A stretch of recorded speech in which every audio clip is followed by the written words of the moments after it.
अहो डॉक्टर आपटे तुम्ही असं कसं वागू शकता वगैरे वगैरे वगैरे त्यांनी मला हे केलं खूप. त्यांनी त्याच्यावर बोललं की तुम्ही असं बरोबर नाही वगैरे वगैरे गमतीला म्हणत होत्या. पण म्हणजे त्याला ते कॅरेक्टर आवडलं होतं याची ती पावती होती. बघणारे किंवा न बघणारे किंवा ज्यांना बघायला जायचंच नाही असं त्यांनी ठरवलंय असे लोक पण सोशल मीडियाच्या आधारे काहीतरी माझं म्हणून मला मत मांडायचंय एवढ्या कारणाकरता व्यक्त होत असतात.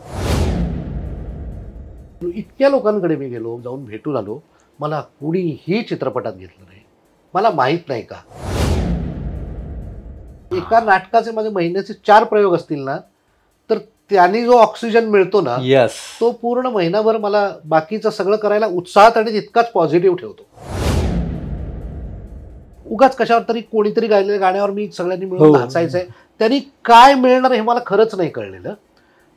आणि मला त्यात काही आदरणीय व्यक्तिमत्व पण होती, तेही मला सांगायचं की चल चल करूया. मी म्हटलं नाही, मी नाही करणार, मी करणार नाही. त्यावरनं आमचा थोडासा वाद पण झाला. ते दुखावले असतील, पण काही गोष्टीच्या बाबतीत I kept my foot down की हे नाही होणार. स्वतःची भाषा म्हणून कोणाला काही त्याच्याबद्दल वाटतच नाही याचा मला खूप राग आहे, खूप राग आहे. आणि न्यूज माध्यमांनी हे सांभाळणं गरजेचं आहे. मी अनेक वेळेला न्यूजच्या संपादकांना स्वतः मेसेजेस केलेत की हो हे काय चाललंय, हे तरी कंट्रोल करा. नमस्कार, मी दिलीप ठाकूर. इट्स मजा या लोकप्रिय डिजिटल चॅनलच्या हॅशटॅग ठाकूर विचारणार या आमच्या गप्पांच्या कार्यक्रमामध्ये आज आमचे विशेष पाहुणे आहेत शैलेश दातार. नमस्कार. नमस्कार. नमस्कार दिलीपजी. बघा, एका पाठोपाठ एक 2 चित्रपट. पहिलं गुलाबी, त्याचं नेचर वेगळं, हो, आणि संगीत मानपांचं व्यक्तिमत्व वेगळं. एकदम. प्रत्येक चित्रपट आपली एक स्वतःची ओळख घेऊन येतो. येस. पण अशा 2 पठडीतल्या चित्रपटामध्ये एकाच कलाकाराने काम करणं आणि त्या 2 भूमिका रसिकांना पोहोचणं, काय प्रतिक्रिया आल्या येत आहेत? प्रतिक्रिया खूपच छान आहेत. दोन्हीच्या प्रतिक्रिया खूप छान आहेत. कारण गुलाबी एक वेगळा विशेष पिक्चर याकरता की फर्स्ट टायमर लेखक दिग्दर्शक अभ्यंग कुवळेकर, अश्विनी भावे, मृणाल कुलकर्णी आणि श्रुती मराठे अशा तिघी काय म्हणता येतील आपल्या रजतपटावरच्या इतक्या सुंदर आणि इतकी वर्ष चांगलं काम, उत्तम काम करणाऱ्या 3 अभिनेत्री. म्हणून त्याचा एक वेगळा आणि ती एक वेगळी स्टोरी, त्याची ट्रीटमेंट वेगळी, अगदी आत्ताची अर्बन आत्ताची कहाणी आणि खूप स्त्रियांच्या मनाचे पदर उलगडणारा असा तो चित्रपट. आणि त्यात पुन्हा अश्विनी भावे बरोबर पहिल्यांदा काम करण्याची संधी. आणि आयरनी अशी की त्यात पहिल्याच सीनमध्ये मी अश्विनीला मला तुझ्याबरोबर राहायचं नाही, मला दुसऱ्या बाईशी लग्न करायचं असं सांगून टाकतो. असा खूप निगेटिव्ह नाही म्हणता येणार, पण ग्रे शेड असणारा असा तो रोल. लोकांना मला असं बघायची खूप सवय नाही. मी हिंदी मराठी मालिकांमध्ये विलन किंवा निगेटिव्ह कॅरेक्टर्स, ग्रे कॅरेक्टर्स केली आहेत, पण इन जनरल एक जे एक मत लोकांचं आहे की अलीकडच्या काळात तर जे मी 35शीत बापाच्या भूमिका खरं तर सुरू केल्या, हिरोईनच्या बापाच्या, पण तेव्हाही एक चांगला बाप, चांगला माणूस, अमुक अशा भूमिका जरा जास्त होत्या. त्यामुळे याच्यातला तो जरा लोकांना असा, पण तो लोकांना म्हणजे ते आवडलं याचं हे असं की मला आत्ता खूप मोठ्या एका लग्न सोहळ्याला मी गेलो होतो पुण्यामध्ये. खूप मोठा म्हणजे बिग फॅट वेडिंग म्हणतात तसं ते होतं, मराठी माणसं होतं. तर तिथं गेलो होतो आणि मी आपलं साधेपणाने मी एकटा गेलो. ते सेलिब्रिटी एंट्री वगैरे होती, तिकडनं काही गेलो नाही. मी आपलं नॉर्मल गेलो. लाईन होती मोठी तिकडे वधूवरांना भेटायला रिसेप्शनला, तर मी लाईनीत उभा राहिलो. तर माझ्या मागे एक मोठा जवळ 20-25 महिलांचा ग्रुप उभा होता आणि त्या सगळ्या बहुधा आकाशवाणी किंवा या क्षेत्रात काम करणाऱ्या असा. तर त्या सगळ्यांनी ओळखलं, एकतर त्यांनी फोटो बिटो काढायला सुरुवात केली आणि मग त्या सगळ्या त्या आठवड्याभरामध्ये गुलाबी बघून आल्या होत्या. आणि त्या सगळ्यांनी माझ्याशी बोलायला सुरुवात केली आणि मलाही माहीत नव्हतं की तिथे एवढा रिस्पॉन्स आहे. तिथे रिलीज होऊन मला वाटतं की 8 दिवस झाले असतील. आणि त्या म्हणाल्या की अहो डॉक्टर आपटे तुम्ही असं कसं वागू शकता वगैरे वगैरे वगैरे. त्यांनी मला हे केलं खूप. त्यांनी त्याच्यावर बोललं की तुम्ही असं बरोबर नाही वगैरे वगैरे गमतीला म्हणत होत्या. पण म्हणजे त्याला ते कॅरेक्टर आवडलं होतं याची ती पावती होती. आणि इन जनरल सोशल मीडियावर सुद्धा किंवा ज्यांनी पिक्चर बघितलाय त्यांनी फोन करून सांगितलं की एक वेगळी भूमिका, लेंथ वाईज खूप मोठी नसेल, पण इम्पॅक्ट करणारी एक भूमिका ती होती. आणि खरं तर म्हणूनच मी ती केली, कारण त्यातलं महत्वाचं कारण हे होतं, अभ्यंग मित्र आहे, अश्विनी बरोबर पडदा शेअर करायचा आहे. तो किस्सा तुम्ही सांगा. फारच मोठा, म्हणजे खूपच इंटरेस्टिंग हे आहे. कारण अश्विनी भावे हे आपल्यासाठी एक आयकॉन आहे ना, म्हणजे she has made herself an icon. इतकी वर्ष काम करते, पण आमचा कधीही संपर्क सुद्धा आला नव्हता. अच्छा. काहीच संपर्क नाही बिलकुल. म्हणजे अगदी 2 वर्षापूर्वी मी नाटकाच्या दौऱ्यासाठी अमेरिकेला गेलो, तेव्हा असं वाटलं की त्यावेळेला तरी अश्विनी तिथे नक्की येईल आणि आपली ओळख होईल, पण तेव्हा अश्विनी नव्हती, तेव्हा ती इंडियात. हे सगळं झालं होतं. अश्विनीला मी 84 पासून बघतोय, म्हणजे जेव्हा तीही कॉलेजमध्ये. आमचा परिचय तेव्हापासूनच आहे. पण अश्विनी, कारण तिचं जस्ट गगनभेदी नाटक तेव्हा आलं होतं आणि कुठल्या तरी आमच्या इंटर कॉलेजिएट इव्हेंटला ती अँकरिंग करत होती. आणि मी त्यावेळेला त्यावर्षी त्या स्पर्धेमध्ये बक्षिसांची लूट केली होती. आणि ती अँकरिंग करून दरवेळेला दर स्पर्धेच्या ह्याला बक्षिसापर्यंत मला माझं नाव घ्यायची, मला बरं वाटायचं आणि वगैरे वगैरे. तिला अर्थात हे आठवण्याचं काहीच कारण नाही. मी त्यावेळेला तिच्याशी 2-3 वेळा बोलण्याचा जो त्या वयात आपण करतो तसा प्रयत्नही केला होता वगैरे वगैरे. आणि त्यानंतर थेट आमची भेट याच्या गुलाबीच्या सेटवर पहिल्या दिवशी. आणि पहिल्याच दिवशी भेटतात तर पहिले रात ही बिल्ली मार लेना अच्छा होता. तसं मी पहिलं तिच्याशी बोलताना हाच किस्सा तिला सांगितला. तिला म्हटलं की असं असं झालं होतं, तर तेव्हापासून म्हटलं मी तुला बघतोय. म्हणजे खूप लोकांनी तेव्हा असं बघितलं नसेल, आणि म्हटलं आज का दिन आहे की चलो. त्यामुळे आणि मी इतक्या मोकळेपणाने बोलल्यामुळे आणि तिचाही स्वभाव खूपच चांगला आहे, त्यामुळे आम्ही खूप हसलो त्याच्यानंतर. आणि मग नंतर आमची खूप छान मैत्री झाली. आणि त्यामुळे आमचे सीन जे होते ते जरा अवघड सीन होते, जरा नाजूक याच्यावरचे, त्या इमोशनल याच्यावरचे सीन होते, ते खूप छान वर्कआउट झाले. आणि त्याचाच परिणाम असा की लोकांनी ते चांगले रिसीव्ह केले आणि त्याबद्दल कौतुक मिळालं. तर हे झालं गुलाबीबद्दल. आता एक्झॅक्टली फारच वेगळा अनुभव. म्हणजे इन जनरल काय होतं माहिती ना, आताच्या काळात, आपण आजच्या काळात एकतर खूप रिअलिस्टिक गोष्टींकडे आलेलो आहे. सगळ्या कथा म्हणजे अगदी ऑथेंटिकच असलं पाहिजे अशा प्रकारच्या, किंवा मग एक वेगळा ज्याला जमेल तसं करण्याचा जो काही बाज असतो तो. आपल्याकडच्या आयुष्यातल्याच परिकथा नष्ट झाल्या दादा. खरंय, आयुष्यातच परिकथा नाही आपल्या. आपल्या संस्कृतीमध्ये इतक्या परिकथा आहेत, पण आपण लोकांना हल्ली आपल्या मुलांना सांगतही नाही. पूर्वी किती छान गोष्टी असायच्या, त्यातनं आपण संस्कृती शिक्षण द्यायचो, त्यांनी संस्कार शिक्षण व्हायचं, की एक आटपाटनगर होतं, एक राजा होता, एक राणी होती, अशा यानं सुरू होणाऱ्या त्या परिकथा त्यावेळचं भावविश्व आपल्या घडवायचं. दुर्दैवानं आज परिकथा नाहीत. आणि आमचा हा जो अत्यंत बुद्धिमान आणि मेहनती आणि अत्यंत गुणी मित्र आहे सुबोध भावे, त्याच्या डोक्यात बरेच दिवस एक मला फेरी टेल करायचे, परिकथा करायचे. आम्ही 2018 पासून एकत्र नाटक करत होतो. सुबोध माझा खूप जुना मित्र, पण 2018ला आम्ही पुन्हा एक नाटक केलं जे त्यांनीच प्रोड्यूस केलं, अश्रूंची झाली फुले आम्ही केलं. त्याच्यातही त्याचा मोठेपणा हा की त्यांनी लाल्याची त्यातली छोटीशी भूमिका आहे, अर्थात डॉक्टर घाणेकरांनी ती केली होती त्यामुळे ती खूप गाजलेली भूमिका होती, पण त्यांनी ती स्वतःकडे घेतली आणि त्यात नाटकाचा मेन रोल मला त्यांनी ऑफर केला. आणि ते नाटक खूप चांगलं, त्याने आमचं खूप बॉन्डिंग खूप जास्त झालं आणि खूप आमच्या गप्पा आधीही व्हायच्या, नंतरही तेव्हाही त्याच्या बोलण्यात यायचं की एक आहे डोक्यात चालू आहे, मग त्याच्यावर तो काम करतोय, तेही आम्ही पाहत होतो. आणि मधल्या काळात आमचा अमेरिका दौरा झाला, त्याआधी कोविड झाला, आणि त्यानंतर मी नाटक पहिल्यांदाच निर्माता झालो. मी माझं चाणक्य नाटक प्रोड्यूस केलं आणि त्याच्या पहिल्या प्रयोगाला सुबोध आला होता, आपणहून आला होता. म्हणजे तेव्हा तर त्याची बायको काही छोट्याशा यांनी हॉस्पिटलमध्ये होती आणि त्यांनी मला कमिट केलं होतं की आम्ही दोघंही येऊ ना. आणि तो तिथे असा अस्वस्थ होता. शेवटी मंजिरी त्याची बायकोच त्याला म्हणाली की तू नको बसूस, मी बरी आहे, मला काही होत नाही आहे आणि मला माहिती आहे तुझ्या अस्वस्थपणा का चाललाय, तुला शैलेशच्या नाटकाला जायचंय, तर तू जा, नाही तर इथे बसूनही तू माझ्या डोक्याला त्रास देतो. तर तो मेट्रो पकडून तो तिकडे आला. झालं, नाटक संपलं. पहिला प्रयोग, त्याचा जो काही उत्साह आणि हे असतो ते झालं. आणि आम्ही बाहेर बोरिवलीला, बाहेर जिकडे आपण चहा प्यायला येतो त्या टपरीवर आम्ही सगळे आलो. तर तिकडे त्यांनी मला 1 सेकंद बाजूला घेतलं.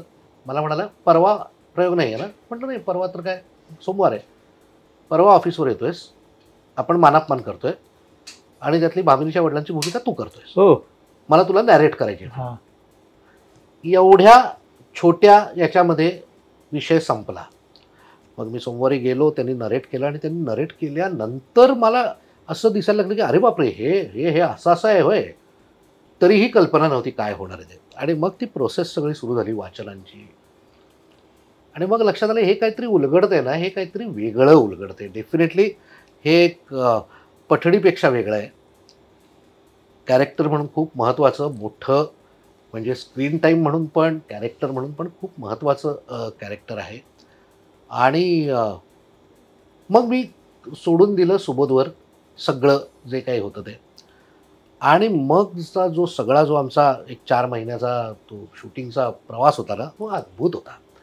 कारण सुबोधची एनर्जी, पॉझिटिव्हिटी आणि म्हणजे तो स्क्रिप्ट उलटं म्हणू शकेल इतकी त्याची स्क्रिप्टवर असलेली पकड. वा, जे जे करायचं त्याला त्यांनी खूप आधी ती फिल्म बघितली आहे डोळ्यासमोर.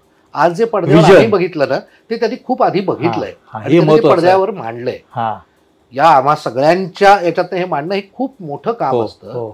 आणि या पिक्चरची तुम्ही या फिल्मची खासियत बघितलीत ना, तर ही आहे असं मला वाटतं की ही फिल्म बघताना जरी ते वाडे महाल अमुक तमुक असलं ना, तरी ते हिस्टॉरिकल वाटत नाही. It is not historical film, कारण त्या काळाची कमिटमेंटच नाही. आणि तरीही ती त्या परिकथेतली बरोबर वाटते. ती लोकेशन्स, ती वेशभूषा, ती मांडणी ही सगळी तशी वाटते.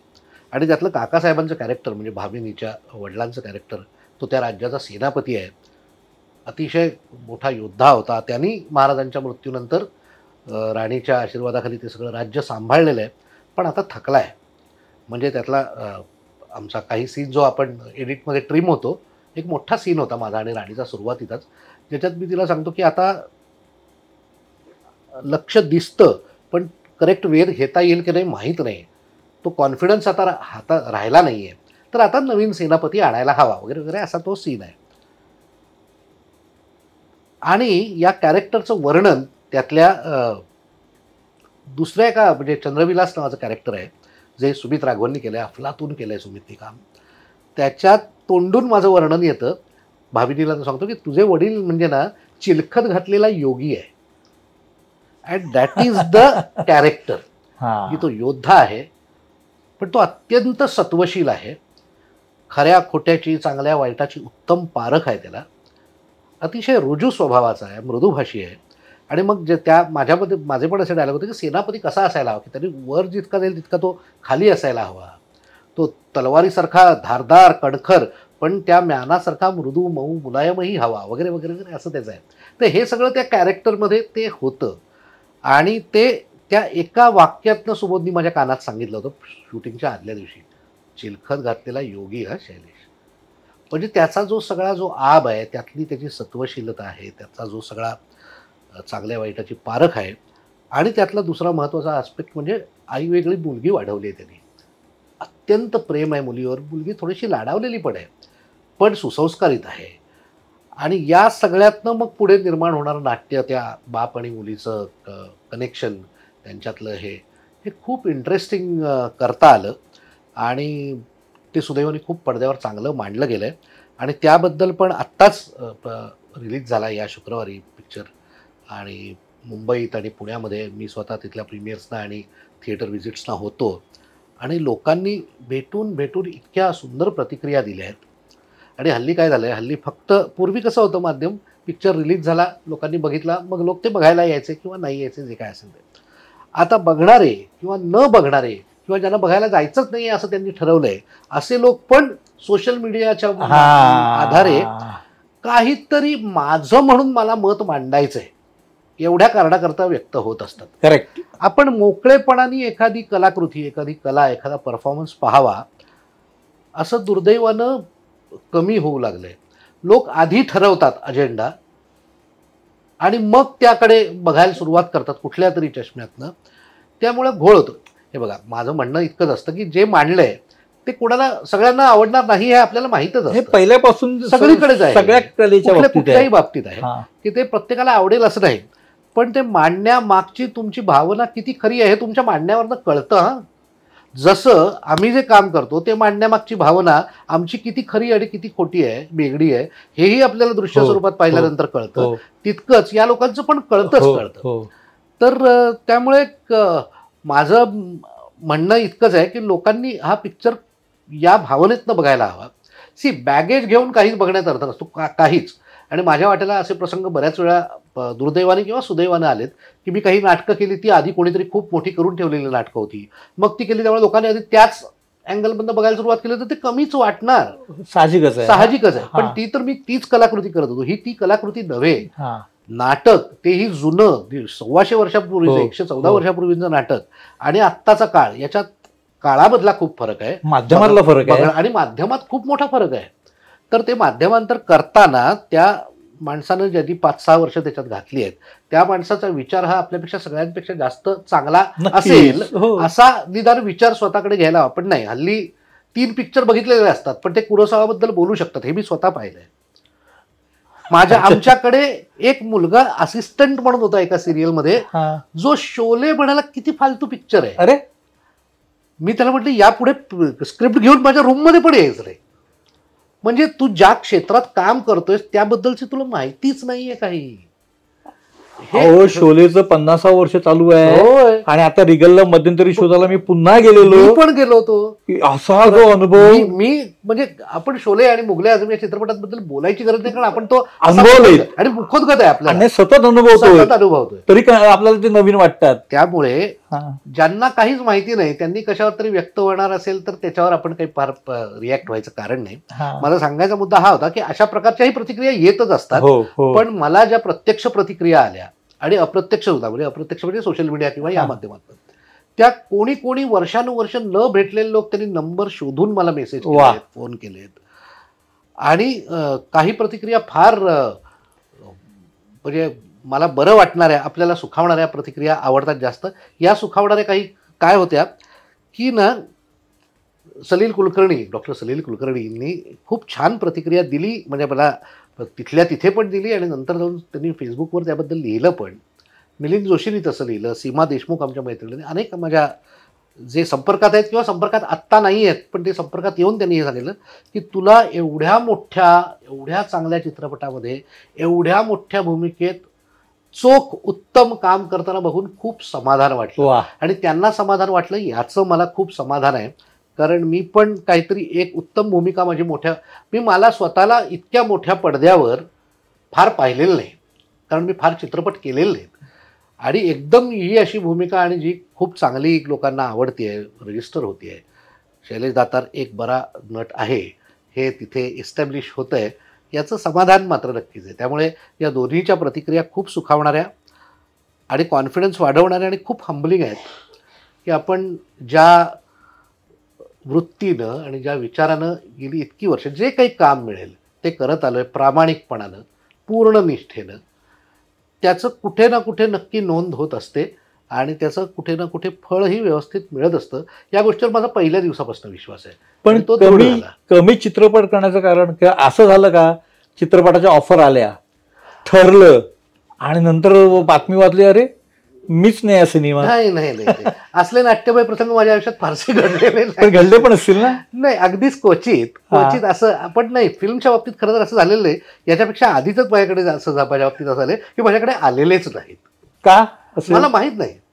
तुम्हाला माहिती आहे का, जेव्हा मी या क्षेत्रात पूर्ण वेळ यायचा विचार केला आणि जेव्हा मी सुरुवात केली तेव्हा मी एकदा खास पैसे जमून, तो काळ खूप हे होता, कठीण होता, म्हणजे सगळ्यांसाठीच होता की आपल्याकडे आत्ता असतं तसं पटकन खिशात पैसे नसायचे, क्रेडिट कार्ड नसायचे, काहीच नसायचं. हे लेट 90sची गोष्ट आहे. तर मला कोणीतरी सांगितलं की कोल्हापुरात तेव्हा फिल्म इंडस्ट्री खूप जोरात चालू होती, तर तू कोल्हापूरला जा रे, लोकांना भेट. कारण माझ्या सिरियल्स इकडे चालू झाल्या होत्या, सिरियल्समध्ये कामं होती पण फिल्म्स करायच्या होत्या.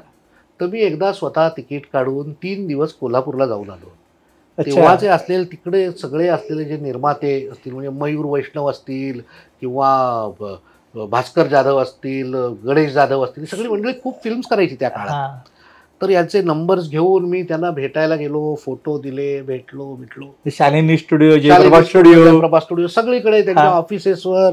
बरं, अविनाश नारकरची वगैरे ती फिल्म नुकतीच हिट झाली होती मोठी, त्यांनी मला सांगितलं, यशवंत भालकर होते, त्यांच्याकडे गेलो, इतक्या लोकांकडे मी गेलो, जाऊन भेटून आलो, मला कुणीही चित्रपटात घेतलं नाही. मला माहीत नाही का. उत्तर काय मिळाली? नाही करूया ना, काहीतरी करूया, पण नाही झालं काही. 3 दिवस गेले. 3 दिवस मी गेलो, मी 35 रुपयाच्या लॉजवर राहिलो होतो, मला आठवतंय. आणि म्हणजे मला त्याच्यात काही हे नव्हतं. आणि मी कोल्हापूर फिरलो भरपूर, खूप लोकांना भेटलो, अनेक मित्र तिथे आधीपासून होते, त्यांना भेटलो वगैरे वगैरे, ते सगळं झालं. पण मला काम कुणीही दिलं नाही. त्यानंतर मी परत आल्यानंतर हळूहळू माझं काम वाढू लागलं. मग मी आधी मराठी मालिका, मग हिंदी मालिका, याच्यामध्ये खूपच. आणि मग एका काळानंतर असं झालं ना की मी म्हणजे बरं, त्यानंतर असंही झालं बरं का, म्हणजे गंमत तुम्हाला सांगतो. माझ्याबरोबर काम करणारे, मालिकांमध्ये काम करणारे डिरेक्टर्स किंवा असिस्टंट डिरेक्टर्स कालांतरानं डिरेक्टर्स झाले, कालांतरानं फिल्म्स बनवू लागले. कोणीही घेतलं नाही कधीच. बरं, हे मला ओळखत नव्हते का? तर बिलकुल नाही. आम्ही खूप काम वर्षानुवर्ष, म्हणजे सिरियल करतो तेव्हा आपण 2 वर्ष काम करतो आणि रोजच भेटतो. अशी कमीत कमी एक मी 15 ते 20 नावं सांगू शकेन जर सांगायचं ठरवलं तर, की जे त्या काळात माझ्याबरोबर एकत्र काम केलंय, एका डब्यात जेवलोय. हा, म्हणजे कारण तेव्हा सगळे आपण एकत्र बसतो जेवायला, सिरियलचा सेट असो कुठलाही असो. तर अरे आज तू काढलंस, इतकं आम्ही मज्जा केली, भरपूर सुंदर मैत्री आहे. डिरेक्टर झाले, नंतरही भेटत राहिले. असं नाही की नंतर काय आमचे संबंध उरले, कुठे ना कुठेतरी भेटतोच ना, नाटकाला प्रयोगाला भेटतो, कुठेतरी भेटतो, भेटत राहिले. पण कुणीही मला फिल्ममध्ये घेतलं नाही. रोल नव्हता की द्यायचाच नव्हता? आता मी असा कोण, मी काय वेगळा आहे की माझ्यासाठी रोल वेगळा काढायला लागेल? बरं काही लोक सांगायचे, म्हणजे असं कानावर आलं, याच्यात काही तथ्य मला वाटत नाही, की असं सांगायचं की तू सिरियलमध्ये फार बिझी आहे. अरे पण सिरियलमध्ये बिझी असणारे अनेक माझ्याबरोबरचे मित्र फिल्म्स करत होते तेव्हाही, पण मला मिळाल्या नाहीत. ही वस्तुस्थिती आहे. मी अगदी मोजक्या, म्हणजे खरं सांगू का तुम्हाला, अगदी खरं, म्हणजे यात जराही अतिशयोक्ती वाटेल, पण अतिशयोक्ती नाही, की छाती काढून सांगावं अशी एकही फिल्म माझ्या गाठी जमा नाही या गुलाबीपर्यंत. गुलाबीपासनं लागोपाठ आत्ता मी जे 3-4 चित्रपट त्यानंतर केले या गेल्या वर्षात आणि या वर्षात, ते मात्र सगळे खूप उत्तम चित्रपट आहेत आणि त्यात माझी भूमिकाही चांगली आहे. आता मला माहीत, त्यामुळे मी याच्या ट्रेलर रिलीजच्या वेळेला मानापमानच्या मी म्हटलं की मला लॉन्च केलं जाते आत्ता असं मला वाटतंय.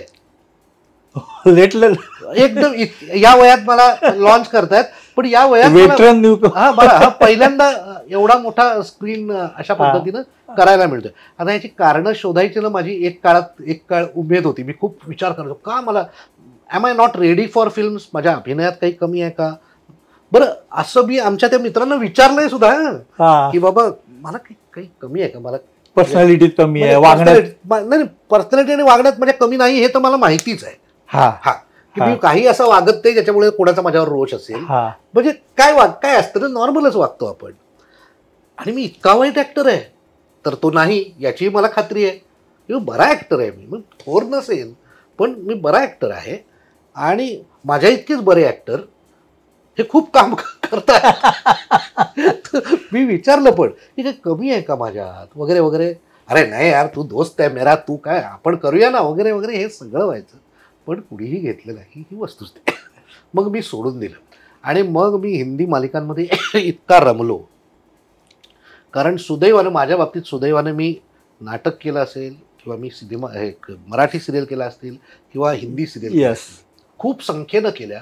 खूप काळ मी खूप बिझी होतो, पण मला उत्तमोत्तम रोल मिळाले. मला कधी नको जाऊया यार, काय करतोय हे, असं एकदाही सकाळी उठताना असं वाटलं नाही आज अरे बापरे असं. आणि असं नाही की पैसा चांगला मिळतोय म्हणून मी जातोय, नो, असं नाही, पैसा चांगला मिळालाच, पण मला त्या कॅरेक्टर संबंधी, त्या प्रोजेक्ट संबंधी किंवा त्या ह्याच्याबद्दल कुठलीही अशी खूप खंत करावी, गिल्ट वाटावं असं कधीही झालं नाही. निदान काही नसलं तर माझा रोल तरी इतका चाबूक असायचा व्यवस्थित की मला त्याची गरज वाटेन अशी झाली. आणि मग माझी काय म्हणतात खरी भूक भागवायला मला मधून मधून माझं नाटक माझ्या बरोबर होतं, त्यामुळे मला तसा त्रास झाला नाही. पण कदाचित असं होत असेल की आपण एखाद्या गोष्टीच्या खूप मागे लागतो ना, तर ती हातातच येत नाही. एकदा आपण पाठ फिरवली ना की ती सगळी समोर येऊन उभी राहते. तशा असतील या कदाचित. कारण आता माझ्या मनात ध्यानी मनी पण कुठे नव्हतं गेल्या वर्षात मी फिल्म्स करणार आहे. कारण मी सिरियल चालू होते त्या सोडून मी नाटकात उतरलो होतो, प्रोडक्शन सुरू केलं होतं आणि मी बाकी काहीही करत नव्हतो. काही 2-4 OTT सिरीज मी केल्या उत्तम, पण तितपतच ते होतं आणि अचानक अशा फिल्म्स येऊ लागल्या. आणि चाणक्य तर चालूच आहे. चाणक्याची निर्मिती मीच केली. तो माझ्या एक काय म्हणता येईल बरीच वर्ष डोक्यात असलेलं प्रोजेक्ट होतं. त्याच्यावर खूप काम, खूप मेहनत, खूप कष्ट मी केले आणि मग पैसे पण घातले आणि ते एक उत्तम प्रॉडक्ट. आणि रंगभूमीचा एक हे वेगळाच असतो ना. ते वेगळंच आहे, ते वेगळंच आहे. आणि ते ना मी परवा माझ्या एका मित्राने एका पॉडकास्टवर सांगितलेली फार चांगली गोष्ट जी आयुष्यभर स्मरणात राहील माझ्या, की तो म्हणाला आपला अनुभव असतो ना तो आपल्याला दुसऱ्याला देता येत नाही, त्याला सांगता येतो, पण आपण सांगितली ना की त्याची कथा होते, मग ना ते कथन होतं, पण अनुभव देता येत नाही ना. स्टेज, थिएटर, नाटक ही गोष्ट अशी आहे ना की तो अनुभवच आहे आणि तो बघणाऱ्यांनी बघण्याचा घ्यायचा आहे, करणाऱ्यांनी करण्याचा घ्यायचा आहे. तो दुसऱ्याला सांगून कळत नाही. जोपर्यंत तुम्ही तो करत नाही ना किंवा तसं पाहत नाही ना तोपर्यंत तो अनुभव येत नाही. आणि ती मॅजिक आहे. मॅजिक ऑफ थिएटर म्हणतात ती आहे.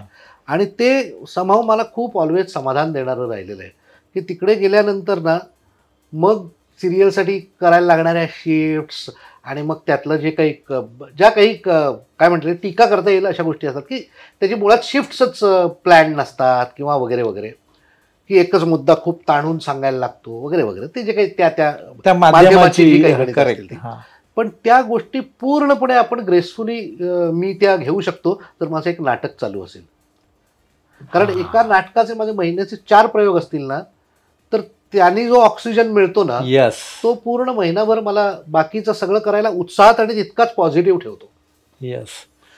बरं, मी म्हणतो आज आपण जर बघितलं शैलेश दातार एक पर्सनॅलिटी बघितली, आता हा अनुभव आणि आता टेक ऑफ घेतलाय आपण टेक ऑफ घेतलाय असं बोलूया. असं वाटत नाही की आता आपल्यासमोर खूप माध्यम आहेत, OTT तर आहेच, महत्वाचं म्हणजे साऊथचा सिनेमा पॅन इंडिया, म्हणजे एका भाषेतील सिनेमा केल्यानंतर तो तिकडच्या 4 भाषेमध्ये डब होणार, हिंदीमध्ये डब होणार. पण त्यासाठी काय प्रयत्न? साऊथसाठी प्रयत्न माझे चालू झालेत ऑलरेडी. अच्छा. हा. खूप पूर्वी मी एक भोजपुरी फिल्म सुद्धा केली होती. होय होय होय. काय बरं नाव होतं त्याचं, पिंजडेवाली मुनिया. आणि नाही त्याच्यात गंमत अशी होती, आपला सचिनजींचा गंमत जम्मत आहे ना जो आपल्याला अतिशय आवडता पिक्चर आहे पिळगावकरांचा, त्याच्या आधारावर तो हे केला होता. आणि गंमत म्हणजे हे कोणी म्हणजे कदाचित तोही सांगणार नाही, आपला अत्यंत लाडका आदरणीय मित्र मकरंद अनासपुरे हा त्यातला सेकंड हिरो आहे. अशोक मामांनी जो गंमत जम्मत मध्ये रोल केलाय तो यांनी केलाय. आणि हिरो रवी किशन आहेत. अच्छा. अरे म्हणजे तो तिकडचा सुपरस्टार. आणि तो पिक्चर कांचन नायकांनी डिरेक्ट केला होता. सुंदर खूप चालला तो पिक्चर तिकडे. आणि गंमत तिथली माझा अगदीच म्हणजे काय म्हणतात ना एक 5-6 सीनचा रोल होता त्याच्यात. कांचन दादांनी बोलवलं, मी गेलो, कांचनजींनी बोलवलं म्हणून आणि तो केला आम्ही. तिथे रवी किशनशी मात्र मैत्री झाली. मोठ्या लोकांचा मोठेपणा असा असतो की त्यानंतर खूप वर्षांनी, म्हणजे ही कधीतरी 2004-05ची वगैरे गोष्ट असेल, त्यानंतर जवळजवळ 10-12 वर्षांनी मी शूटिंग करत होतो कांदिवलीला एका ठिकाणी आणि आतल्या साईडला बसलो होतो असा. आणि मी बाहेर आलो आणि रवी किशन आला समोरून आणि तो त्या बाजूने आतमध्ये गेला आणि पूर्ण काचेचं असं ती हे होतं, तावदान होतं. आणि त्यांनी मला बघितलं आणि सगळे लोक रवी किशन म्हणून मी आपलं बघितलं. अच्छा रवीजी आलेत का. मी आपलं बाहेर बसलो शांतपणे, माझं या साईडला शूटिंग चालू आहे, चहा पीत बसलो, तर रवी बाहेर आला आणि मला त्यांनी ओळखलं नावानी. हो, व्हेरी गुड. अरे शैलेश भाई. मी सकपकलो. म्हटलं एवढा मोठा मेगास्टार, तोपर्यंत खूप मोठा स्टार झाला होता. म्हटलं अरे आपने मुझे पहचाना थोड़ा. अरे 3 दिन हम लोग साथ में, हमने कितनी बातें की थी, कितना मजा आया. आणि इतकं प्रेमाने त्यांनी मला रिसीव केलं ना थोडा. कारण तो म्हणाला सर हम लोग साथ में काम करते ना तो एक काम का तरीका देख की आदमी समझ में आ जाता. Very good. अरे वा म्हटलं हे, म्हटलं हा त्याचा मोठेपणा आहे, हा त्याचा मोठेपणा आहे. पण तो पिक्चर आहे त्याला ते पटकन नाव आठवे ना, कुठे कुठे आपण काम केलं. तो म्हटलं आपण सुर्वे फार्म में किया था, पिंजडेवाली. हा म्हणाला पिंजडेवाली पुणे. म्हणजे त्याचं ते काम करून झालं होतं, तो पुढे गेला होता खूप. माझ्या लक्षात होतंच, पण त्याला ते लक्षात होतं, हा त्याचा मोठेपणा आहे. येस. त्यामुळे ती एक भोजपुरी फिल्म मी पूर्वी केली होती, हा, त्यामुळे असं इतर म्हणता येईल. भाषेचा एक तो रेफरन्स. पण साऊथसाठी माझे नक्की हे प्रयत्न चालू आहेत. आणि OTTवर मी काम करतोच आहे आता. OTTवर आत्ताच या वर्षातच माझे 2 मोठे शोज रिलीज झाले. एक हॉटस्टारवर गुन्हा नावाचा झाला, ज्याचा आता सेकंड सीझन आलाय, ज्यातला पुन्हा शैलेश दादा तुम्हाला खूप वेगळा दिसेल. म्हणजे खूपच वेगळा आहे तो. तो तुरुंगात राहून सगळं कंट्रोल करणाऱ्या माफियाचा रोल आहे, पण तोच फिलॉसॉफर पण आहे. तो दिसतो धोतर, बंडी, चष्मा, गोल चष्मा, जाड मिशा आणि अत्यंत काय म्हणतात ना, असं ज्ञानी माणूस आहे तो. म्हणजे तो असे कोट्स करतो वेगवेगळे आयुष्या बाबतीत, माणसांच्या बाबतीत वगैरे वगैरे, पण तो आहे माफिया, डॉन आहे तो. असा तो रोल आहे आणि तो खूप चांगला रिसीव्ह होतोय. त्याचा सेकंड सीझन पण आला आत्ता. आणि मोहरे नावाचा Amazon प्राईमवर मी आत्ता एक शो केला, ज्याच्यात जावेद जाफरी आणि नीरज कबी अशी 2 दिग्गज मंडळी आहेत. आणि त्या दोघांना खेळवणारा त्या राज्याचा मुख्यमंत्री, तिसरं महत्त्वाचं जे कॅरेक्टर आहे ते मी करतो. अत्यंत पाताळयंत्री, अत्यंत पॉलिश्ड आणि अत्यंत काय म्हणतात ऑपॉर्च्युनिस्ट, संधी साधू भयंकर, पण ग्रेसफुल एकदम, लोकांसमोर असा वावरेल, असं खूप लेअर्ड असं कॅरेक्टर आहे. तेही खूप चांगलं रिसीव्ह होतं आहे. त्यामुळे जावेद सरांशी आणि नीरज कबी, जे खूप मोठे प्रशिक्षक पण आहेत, अभिनयाचे शिक्षक पण आहेत, त्यांच्याशी खूप चांगली दोस्ती झाली, खूप चांगली इंटरॅक्शन झाली. पण अशा ज्या व्यक्तिरेखा आहेत त्यातले जे बारकावे आहेत, ते बारकावे कुठून, त्याचं कसं काय अभ्यासाची पद्धत आहे? मी दिग्दर्शकांनी सांगितलं ठीक आहे, नाही स्क्रिप्ट वाचली ठीक आहे, पण शेवटी आपल्याला करायचं आहे ना. बरोबर आहे. पण म्हणजे ते शिकतच शिकत असतो आपण. मी काही ट्रेंड ऍक्टर नाही, स्कूलमध्ये गेलेलं नाही. पण तुम्ही एकंदरीतच किती सजग आहात सर्वच बाबतीत. म्हणजे एक इन जनरल माणूस म्हणून वावरताना पण, किंवा नट म्हणून इतरांचं काम पाहताना पण, आपलं वाचन किती आहे, वाचनावर खूप खूप अवलंबून आहेत गोष्टी. आजकाल वाचन कमी झालंय, पण मी वाचन संस्कृतीचा स्ट्रॉंग पुरस्कर्ता आहे. Very good. कारण मी फॅनॅटिक रीडर आहे. माझ्या घरी स्वतःची आत्तापर्यंत जवळजवळ 3,500 पुस्तकं माझी होती. आता घरात ठेवायला जागा नाही. मला बायकोनी दम दिलाय की आता जर नवीन पुस्तक विकत आणलंस तर नवीन खोली घेता येईल असं बघ. हे चांगलं आहे ना, पण त्याने नवीन खोली नाही, गरज नाही हो, आपल्या बाकी गरजा फार कमी आहेत. त्यामुळे मग मी आता किंडलवर शिफ्ट झालोय. अच्छा, व्हेरी गुड. किंडलवर माझ्याकडे आत्ताच किंडलवर कमीत कमी 350-400 पुस्तकं असतात आणि मी ती घेत असतो आणि मी त्याच्यावर वाचतो. अगदीच जर शक्य झालं नाही तरी आत्ता माझ्या घरातली जवळजवळ 1200 पुस्तके मी काही संस्थांना आणि लायब्ररीजना आणि शाळांना हे पण चांगलं आहे ती दिली, कारण ती जागा रिकामी झाल्याशिवाय नवीन येणार नाही. पण आताच नवीन कपाटही बनवायला घेतलंय पुस्तकांचं छुपं, की जे बायकोच्या डोळ्यात येणार नाही, त्रास होणार नाही असं. त्यामुळे त्या वाचन खूप महत्त्वाचं आहे. आणि खूप चांगल्या लोकांच्या, ज्ञानी लोकांच्या संपर्कात राहणं, त्यांच्याकडनं ऐकणं, याने खूप फरक पडतो. माझ्या बाबतीत सुदैवानं मला अशी काही माणसं माझ्याबरोबर राहिली जी राहतील कायम, आज जरी आपल्याबरोबर नसतील. म्हणजे ज्यांना मी पितृस्थानी मानतो असे विक्रम गोखले असतील, किंवा ज्यांच्याबरोबर मी नाटक करू शकलो असे परेश रावळ असतील, त्यांच्याबरोबर मी खूप दौरे केले, खूप गप्पा झाल्या, खूप ऐकलं, ही ज्ञानी माणसं आहेत.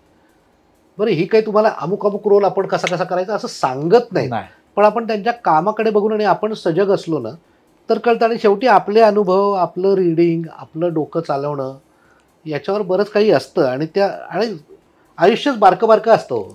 छोट्या गोष्टीतून खूप मोठा धडा मिळतो. गोष्टी असतात, तर त्या किती सजगपणे आपण पाहतो, किती आपली सेन्सिटिव्हिटी फार महत्त्वाची असते. त्यासाठी आपण सेन्सिटिव्ह त्या दृष्टीनं असणं आणि कॉम्प्लेसंट न होणं, बनचुकेपणा आता आपल्याला हे यायला लागलं असं समजणं, हे फारच गोंधळात किंवा तुम्हाला गर्तेत नेणार शेवटाची सुरुवात आहे.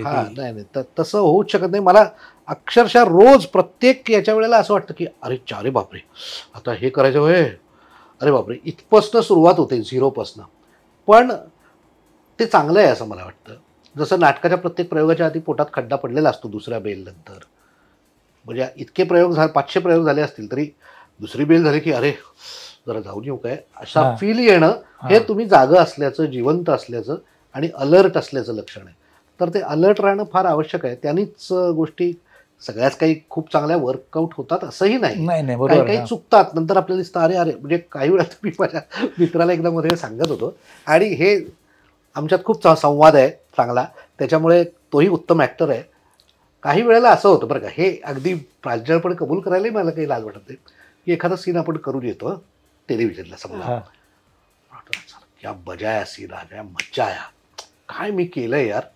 आणि जेव्हा पडद्यावर पाहतो ना तेव्हा तसं काही दिसतच नाही हो.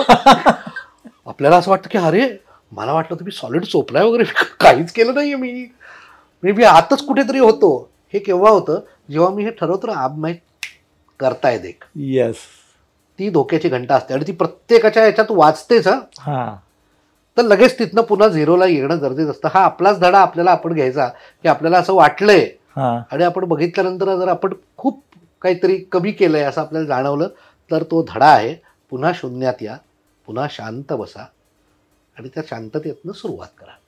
बरं, आपल्या इंडस्ट्रीत काय फरक दिसतोय, म्हणजे नाट्य व्यवसायात किंवा चित्रपट व्यवसाय, मालिकेच्या किंवा एकूण मनोरंजक क्षेत्रात फरक, म्हणजे 25-30 वर्षापूर्वीचं आपलं एकूण हे क्षेत्र आणि आजचं? मालिका विश्वात विषयांची, विशेषतः टेलिव्हिजन, कारण मी अजूनही टेलिव्हिजन लिगसीचा हेच आहे. आता गेली 2 वर्ष जरी फारशा मालिका मी करत नसलो तरी माझं ट्रेनिंग टेलिव्हिजननी केलं आहे असं मी अगदी छातीठोकपणे आणि अभिमानानं सांगू शकतो. कारण मला जेव्हा बाकी कुणीही काम देत नव्हतं तेव्हा मला टेलिव्हिजननी हात दिला आणि टेलिव्हिजननी मला उत्तमोत्तम भूमिका दिल्या आणि माझ्याकडनं करून घेतल्या. त्यामुळे टेलिव्हिजन हे ट्रेनिंग होतं माझं. फरक विषयांचा म्हणजे एकेकाळी आम्ही महाश्वेतासारखी मालिका करत होतो, ज्याच्यात रिसोर्सेस खूप कमी होते. आम्ही एका छोट्याशा कांदिवलीच्या एका छोट्याशा 4 कोपच्या बंगल्यामध्ये शूट करायचो. 1 ट्रॉली लागलेली असायची आणि 1 शॉट आम्ही शूट करायचो सीन. पण काय उत्तम विषय, किती सुंदर लिहिलेले सीन, भाषा, कॅरेक्टर्स इतकं सुंदर लिहिलेलं असायचं. आज त्यात खूप फरक पडला आहे डेफिनेटली. त्यामुळे ज्यांना कळतं की हे थोडंसं चुकीचं चाललं आहे, फार काही बदलू शकत नाही आपण, पण मग तेवढ्या सीनमध्ये डिस्कस करून तेवढासा बदल घडवता आला, निदान तो भाषिक चुका टाळण्याचा असेल. म्हणजे त्या कॅरेक्टरची भाषा, माझा कुठच्याही बोलीबद्दल काहीच आक्षेप किंवा असं काहीच नाही आहे, किंवा कोणाच्याही डायलेक्टबद्दल सुद्धा शुद्धाशुद्धची टिपिकल हे मी बिलकुल मानत नाही. पण तरीही व्यक्त होण्यासाठी जी भाषा चुकीची वाटत असेल किंवा कमी वाटत असेल ती सुधारणं हे एक आपल्या हातात असतं, ते आपण करतो. आणि शेवटी जे आलंय ते खूप प्रामाणिकपणे करणं, ही जी भावना पूर्वी होती ती अनेक ठिकाणी थोडीशी दुर्दैवानं कमी झालेली आढळते. कारण लोक बाकी बऱ्याच गोष्टींमध्ये इन्व्हॉल्ड असतात. त्या सीनपेक्षा त्या आधी सेटवर आल्यापासूनच काहीतरी व्हिडिओ बनायला सुरुवात होणं, रील बनायला सुरुवात होणं, मग ते काही अरे हे झाड बघितलं, आता इकडे आपण रील करूया, आता आपण ते करूया, त्याच्यातच असतात. सीन वाचूया, त्याच्यावर काहीतरी जमतंय का करूया. पूर्वी आम्ही सीन बसून असे सगळे वाचायचो. आणि मला ना हे असं बोलायला नाही आवडत मनापासून की पूर्वी आम्ही हे करायचो आता हे चुकीचं, अशा भावना मी हे बोलत नाहीये. कारण मीही आजच्या काळातलाच आहे ना, आजच्या काळात मी तेच काम करतो. त्यामुळे पूर्वी काय करतो ते सांगून डिंग्या मारण्यात मला काही रस नाही. पण कामातलं जे कल्चर होतं ना ते आता बदललंय असं आपण म्हणूया. चुकीचं की बरोबर हे बघणारे ठरवतील, पण त्यात मजा यायची जास्त. आता यात मी अनेक वेळेला, म्हणजे आत्ता पण मी 4 वर्ष एक खूप गाजलेली हिंदी मालिका स्टार प्लसवरची करत होतो. त्यात सर्वजण रील्स करायचे आणि सतत काहीतरी करायचं. बरं त्याच्यात मला नाही रस वाटत. आता उगाच कशावर तरी कोणीतरी गायलेल्या गाण्यावर मी सगळ्यांनी मिळून नाचायचं आहे, त्यांनी काय मिळणार हे मला खरंच नाही कळलेलं.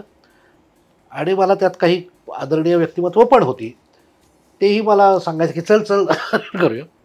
मी म्हटलं नाही, मी करणार नाही. त्यावरनं आमचा थोडासा वाद पण झाला, ते दुखावले असतील. पण काही गोष्टीच्या बाबतीत I kept my foot down की हे नाही होणार. याचं कारण मी या क्षेत्रात मला मजा वाटते म्हणून आलो आहे, आणि मला मजा वाटत नसेल तर मी ते करणार नाही. करेक्ट, नक्की करणार नाही. आणि मला त्याच्यात नाही, मला उद्या वाटली तर मी करेन ना, पण मला मजा वाटू दे. आणि कशा करता करायचं हे मला पूर्णपणे क्लिअर होऊ दे. बरं त्यातनं नाही मिळवायचे पैसे मला, त्यातनं मिळतात म्हणे, हो तुमच्याकडे सबस्क्रायबर झाले, लाईक झाल्या, मिळतात. पण मी सुपाऱ्या पण कधी घेत नाही. चांगलं वाईट कोणी काय करावं याच्याबद्दल माझं काहीच म्हणणं नाही हा, पण मी आत्तापर्यंत एकदाही नुसता कुठेतरी गेलोय फीत कापायला आणि पैसे घेतलेत असं झालेलं नाही. खूप बोलावणी आली आहेत असंही भाग नाही, पण आली आहेत तिथे मी सांगितलं की नाही नाही नुसतं एवढ्या करता मी येणार नाही, नाहीतर मी नुसता येतो पाहिजे तर नुसतं बोलायला हवं असेल तर, पण मला पैसे देऊन मी येणार नाही. कारण मी परफॉर्म काहीतरी करत असेल, निदान एक कविता सादर करत असेल, निदान काहीतरी सादर करत असेल तर पैसे घेणं मला योग्य वाटतं. नुसतं येण्यासाठी मला पैसे नको. पण आज आपल्याला असं दिसतंय जनरली की फोकस बदललाय. म्हणजे अभिनय किंवा करिअर हा थोडं सेकंडरी होत चाललाय काही जणांसाठी.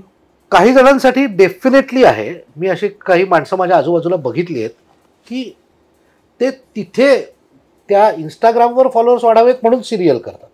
उलट इतक्या लेवलपर्यंत हे गेलंय की माझ्याबरोबर एक खूप छान मुलगी आहे ती, अदरवाईज म्हणजे ऍक्ट्रेस खूप वाईट आहे का तर तसंही नाही आहे, पण त्या इन्स्टाच्या आणि त्या सगळ्या सोशल मीडियाच्या ती इतक्या याच्यात आहे ना की ती सिरियल करत होती आणि सिरियलला 10 दिवस द्यायची आणि इतर दिवस द्यायची नाही की नाही मुझे उसमें काम नहीं करना है, मेरे मुझे काय ते याचं काहीतरी इव्हेंट आहे त्याला जायचं आहे असं म्हणून ती तिकडे जायची. जे अभिनय ही प्रायोरिटी नव्हतीच. ती असावी का नसावी हा प्रत्येकाचा चॉईस, व्यक्तिगत प्रश्न. मला पटत नाही आणि मी करत नाही. पण मला असं वाटतं की जर आपण या क्षेत्रात अमुक काम करत असू, आता कॅमेरामननी उद्या समजा ठरवलं की माझा फोकस काहीतरी वेगळा आहे, तिथे जाऊन मला फुटबॉल खेळायचा आहे, तर तुम्ही दिसणार आहात का चांगले? इतकं सोपं आहे की नाही. जर साऊंड रेकॉर्डिंगने ठरवलं की मी पिक्चर बघायला इथे येतो, मग त्याचं रेकॉर्डिंग मी काहीतरी एवढंसं करेन, तर आवाज तुमचा खराब जाणार ना. म्हणजे you are spoiling the product. Correct. आणि ज्या प्रॉडक्टसाठी काम करतो आपण त्या प्रॉडक्टसाठी आपण पूर्णपणे फोकस्ड असणं आवश्यक आहे. इतकं सिम्पल आहे खरं तर हे. पण आपल्याच म्हणजे काय होतं कदाचित असं आता वय वाढल्यामुळे असे विचार मनात येत असतील, पण एकंदरीतच सगळीकडे ही वृत्ती खालपर्यंत जात चालली आहे.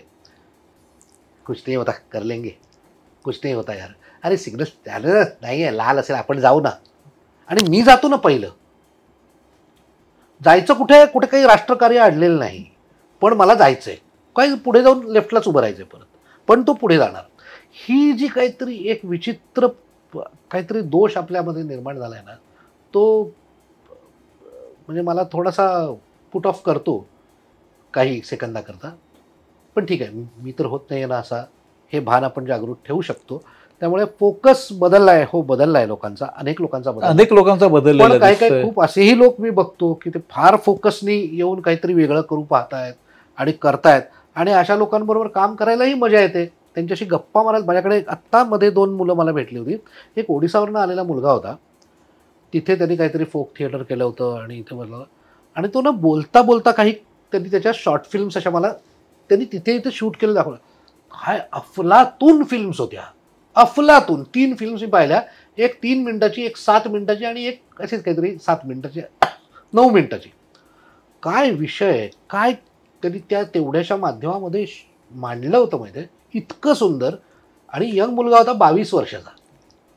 म्हटलं आहे जागा आहे, सगळ्यांना इथे जागा आहे, सगळ्यांना इथे जागा आहे. त्यांचा फोकस नाही, ते त्यांचे फोकस कधी करेक्ट होतील किंवा कदाचित ते त्या लाईनीला जातील आणि काहीतरी होतील. पण सगळ्यांना जागा आहे, पण इतरांनी जागा होणे पण गरजेचं आहे. ते मग ते सगळ्यांनीच असलं करायचं. त्यांना जर ते करायचं ना तर ते त्यांनी पूर्ण जागरूकपणे करावं. ते आंधळेपणानं होतं याच्यावर माझा आक्षेप आहे. करेक्ट. माझा आक्षेप याच्यावर आहे की नाही सॉरी, कोणी उठतं आणि सुरू करतं ना रील बनवायला, मग त्याच्यात काहीतरी तुमचं द्या ना, तुमचं आणा, तुमचं स्वतःच काहीतरी हे नवीन क्रिएशन पाहिजे. कोणीतरी केलेल्या लाईन्सवर तुम्ही ओठ हलवून तुम्ही काय करताय, काय म्हणजे ह्यातनं काय साध्य आहे. आणि ते व्हायरल होतं म्हणजे काय, मी असं 3 सेकंदासाठी बघतो, या पलीकडे काहीच होत नाही. आणि तुम्हाला अशा बुडबुड्यामध्ये, अशा बबलमध्ये गुंतवलं जातंय की हे असं तुम्ही केल्यानं आणि ते खूप लोकांनी पाहिल्यानं तुम्हाला पैसे मिळणार आहेत. मग तुम्ही काही करायची गरज नाही. जसं तुम्ही एखादी एक कुठची तरी प्रश्नोत्तराची कॉम्पिटिशन, आज तुमचा दिवस चांगला आहे, म्हणून 15 प्रश्नांची उत्तरं तुम्ही दिलीत की तुम्हाला इतके कोटी रुपये मिळणार. एक दिन होना चाहिए भाई अपना, बाकी तो सब हो जाएगा. हे जे आपल्या आतमध्ये बिंबवलं जाते ना, किती धोकादायक आहे हे बघा. की मी काही शिकण्याची, मी अभ्यास करण्याची, मी काम करण्याची गरज नाही. एक दिन मेरा लक होना चाहिए भाई. रेसच आहे ही वेगळ्या प्रकारची, घोड्यावर खेळली जायची ना. आणि हे आपल्यामध्ये बिंबवलं जाते, त्यामुळे आपण अभ्यास कमी करतोय. कारण वो एक दिन कभी तो आएगा ना मेरे जीवन में, असं सगळ्यांमध्ये सांगितलं गेलंय. पण आपण जर बघितलं तर त्यांची करिअर अशांचीच झाली की यांची निष्ठा आहे, बांधिलकी आहे, मेहनत घेतली आहे, फोकस आहे, तशीच होणार, तशांचीच होणार. आज तुम्हाला शाहरुख वगैरे इथे दिसतात, मेहनत किती करतो तो माणूस आजही. बाकी सगळे सोडा हो. तो अमिताभ बच्चन नावाचा एक, त्यांना माणूस म्हणणं पण आता मला जीवावर येतं, कारण माणूस असा नसतो एवढा मोठा. तो आजही या वयात इतक्या आजारांसह, इतक्या गोष्टींसह इतकी मेहनत करतोय. तो काय खुळा आहे का? तुमचं फक्त रील बनवून करिअर होणार आहे असं कसं होईल बरं? एक त्याचं कॅरेक्टर ऑफ लेट गेल्या 10 वर्षातली त्यांची कॅरेक्टर्स बघा. हो, गुलाबो सीताबो करून दाखवावं कोणीतरी त्याचं या वयात. म्हणजे इतकी त्याला अजून भूक आहे, ती पा बघा काय काय करतोय तो माणूस. मग इतरांनी कोणी डिंग्या मारायच्याच नाही, तो नाहीच मारायच्या. खरंय, अगदी खरं. आणि तो करतो रील्स म्हणून, आणि तो करतो त्याचं काहीतरी वेगळी गणित आहेत त्याच्यात. पण एवढी मोठी करिअर आहे, एवढं बॉडी ऑफ वर्क 50 वर्षाचा आहे ना. त्याची मी 90s मध्ये बघितलेली मुलाखत, 2000च्या साली बघितलेली मुलाखत आहे की तो म्हणतो की माझ्या मुलांना असं वाढताना बघितलंच नाही, असं वाढताना बघितलंय. कारण मी कामावर जायचो तेव्हा ती झोपलेली असायची, मी घरी यायचो तेव्हा ती झोपलेली असायची. तुम्हाला 8-10 वर्ष मी माझ्या मुलांना असं वाढताना बघितलंय, कारण ती झोपलेली असेल, मी त्यांना अशी वाढतानाच बघितली नाही. इतकं काम केलंय त्या माणसाने, काय फोकसने काम करतोय तो माणूस. आणि मग फोकस तुमचा भलत्या गोष्टींवर असेल तर दुर्दैव आहे हो ते. आपल्या हातात जेम आहे, आपल्या हातात हे माध्यम आहे, कला आहे, ती नर्चर करायची आपल्याकडे संधी आहे, आणि आपण काहीतरी भलतंच करत राहतोय, तर ते दुर्दैव त्यांचं आहे. आपण काहीच नाही करू शकत. आता मी तुम्हाला तुमचे 2 फोटो दाखवतो. माझेच? तुमचेच. बर, बघा काय आठवणी आहेत.